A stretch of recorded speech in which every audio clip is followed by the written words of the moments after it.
Hello दोस्तों, नमस्कार किसान साथियों। आज की वीडियो में हम बात करेंगे धान की फसल में कल्ले किस प्रकार बढ़ाएं। कौन सी ऐसी फर्टिलाइजर खाद है किसान साथियों जिसे डालने पर हमारी धान की फसल सबसे अच्छे और कल्ले भी अच्छे मात्रा में आएगा किसान साथियों। तो आज की वीडियो में हम इसी पर चर्चा करेंगे किसान साथियों। देखिए, आपको पर बहुत सारे वीडियो मिल जाएगा कि आप ये डालो, आप शैम्पू डालो, कल्ला गिनते गिनते थक जाओगे।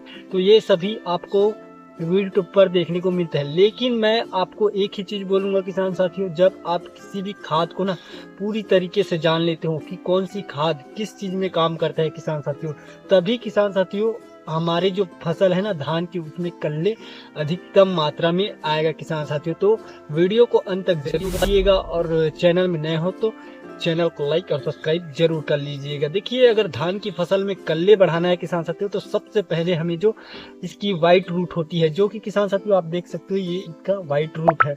ये जो व्हाइट रूट है किसान साथियों, इसी प्रकार से अच्छे मात्रा में होंगे, ज्यादा होगा किसान साथियों तो पौधा जो है भोजन अच्छा बना पाएगा। तो अच्छा बनाएगा किसान साथियों तो उसमें कल्ले भी अधिकतम मात्रा में आएगा किसान साथियों, और उसकी बढ़ाव भी काफी अच्छा मात्रा में आपको दिखाई देगा किसान साथियों। तो मेरा मानना है किसान साथियों, आप अगर सभी फर्टिलाइजर खाद को जान लेते हो कि कौन सी फर्टिलाइजर क्या काम करता है, उसी प्रकार से आप न्यूनतम रूप में किसान जितने पौधों को लगेगा किसान साथियों उतने रूप में देते हो ना, तो आपकी जो धान की फसल है उसमें कल्ले अधिकतम मात्रा में आएगा किसान साथियों। देखिए, बहुत से हमारे किसान ऐसे हैं जो कि जिंक और डीएपी दोनों का उपयोग एक साथ कर देता है किसान साथियों, लेकिन दोनों का उपयोग एक साथ बिल्कुल नहीं करना चाहिए। डेंसिटी ज्यादा होगा किसान साथियों तो फास्फोरस काम नहीं करेगा, डीएपी काम नहीं करेगा किसान साथियों, और अगर डीएपी ज्यादा होगा किसान साथियों तो जिंक काम नहीं करेगा। तो दोनों को एक साथ मिलाकर बिल्कुल नहीं डालना है किसान साथियों। तो लगभग सभी किसान की जो फसल है किसान साथियों, वो धान की जो फसल है ना, लगभग 50 से 60 दिन के आसपास होने वाली है। और लास्ट जो टाइम रहता है किसान साथियों, जो 50 के 60 दिन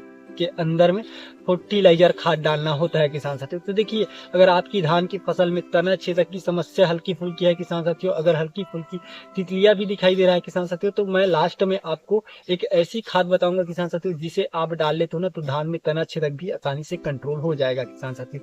तो देखिए, इस समय जो हमें सबसे पहला मुख्य चीज लेना है किसान साथियों, नाइट्रोजन यानी कि यूरिया। नाइट्रोजन की पूर्ति आप यूरिया से कर सकते हो किसान साथियों। अगर यूरिया ज्यादा दोगे किसान साथियों तो हमारी जो धान की फसल है ना, उसमें क्लोरोफिल की मात्रा अच्छी बढ़ेगी। क्लोरोफिल बढ़ेगा किसान साथियों तो ये पौधे जो है ना वो काफी अच्छे हरे होंगे, इसकी फ्लैग लीफ काफी अच्छे होंगे किसान साथियों, और भोजन प्रकाश संश्लेषण की क्रिया ज्यादा होगा किसान साथियों, तो भोजन अच्छे तरीके से बनाएगा किसान साथियों। तो आप जो है सबसे पहला चीज आपको लेना है नाइट्रोजन। आपको वीडियो में जिस प्रकार दिखाया गया है किसान साथियों, आपको चार्ट की मदद से कि प्रथम, द्वितीय और तृतीय यूरिया खाद कब देना है, कितने मात्रा में देना है किसान साथियों, इस चार्ट की मदद से आपको 40 किलोग्राम आपको 1 एकड़ में यूरिया की डेंसिटी लेना है किसान साथियों। इसके अलावा आपको दूसरा जो पोषक तत्व लेना है किसान साथियों, वो है जिंक। जिंक जो रहता है किसान साथियों, अगर धान में हल्की फुल्की आपकी फसल में कहीं पर पीलीपन दिखाई दे रहा है किसान साथियों, तो आप जिंक का उपयोग जरूर कीजिएगा, और एक फसल में एक बार आप जरूर जिंक का उपयोग जरूर कीजिएगा।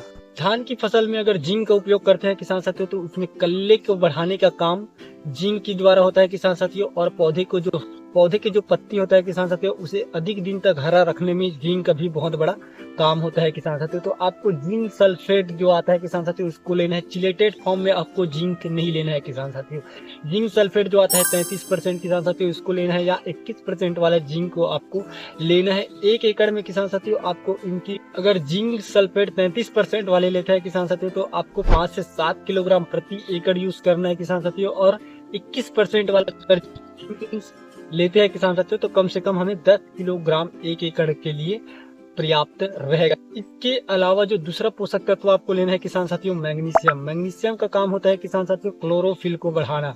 जब क्लोरोफिल अधिक बढ़ेगा किसान साथियों, तो प्रकाश संश्लेषण फोटोसिंथेसिस की क्रिया ज्यादा होगा किसान साथियों, तो पौधे जो है ना भोजन ज्यादा बनाएगा किसान साथियों, और भोजन ज्यादा बनाएगा तो ये जड़ के माध्यम से ना ये पूरे तने तकों तक भेजेगा किसान साथियों, जिससे कि हमारी धान में अच्छे प्रकार से फुटाव एवं कल्ले एवं ठोस मजबूत तने दिखाई देगा किसान साथियों। मैग्नीशियम जो आपको लेना है किसान साथियों, दानेदार फॉर्म में लेना है मैग्नीशियम सल्फेट। 1 एकड़ में किसान साथियों आपको कम से कम 5 किलोग्राम आपको मैग्नीशियम सल्फेट डालना है। उसके बाद आप देखोगे किसान साथियों आपकी धान की फसल में ना कल्ले ही कल्ली दिखाई देंगे किसान साथियों। ये जो मैं अभी पकड़ा हूँ किसान साथियों, ये लगभग महज 40 दिन का पौधा है किसान साथियों, और आप देख सकते हो इसमें कई कल्ले निकला हुआ है किसान साथियों।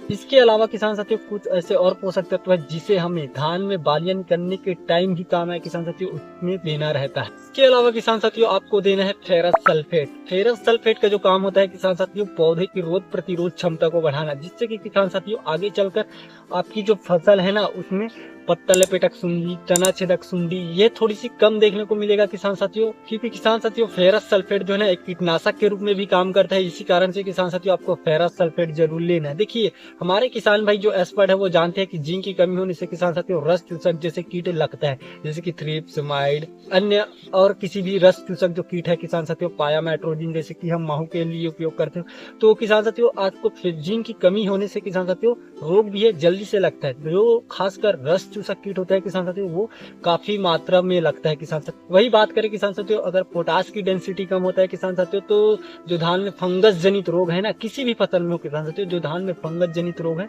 वो पोटास की कमी की वजह से ही लगता है किसान साथियों। तो आप इनको बनाकर रखिएगा। इसके अलावा किसान साथियों आपको मुख्य जो चीज लेना है, इसमें कम से कम 1 एकड़ में 1 किलोग्राम आपको सीवीड का उपयोग जरूर करना है किसान साथियों। जैसे कि सागरिका है, सागरिका गोल्ड है किसान साथियों, ये सीवीड होता है। 5 किलो का बैग आता है किसान साथियों। कम से कम आप 1 एकड़ में 1 किलो का उपयोग जरूर कीजिएगा। इसके अलावा किसान साथियों फुलविक एसिड, फुलविक एसिड का उपयोग हम इसलिए करेंगे किसान साथियों क्योंकि आगे चलकर हमारी वाली चमकदार है किसान साथियों, और हमारे पौधे को ना लगभग जो तना निकलेगा किसान साथियों, लगभग जो तना निकलेगा उसमें सभी में बालियां निकले।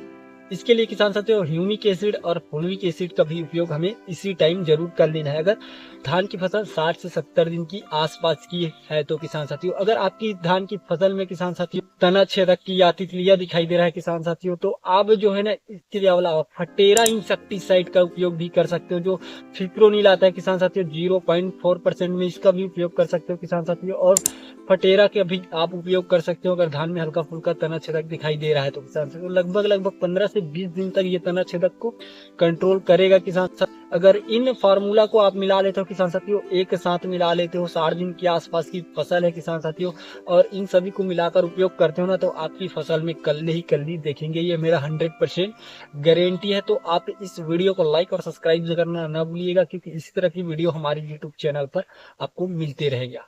धन्यवाद।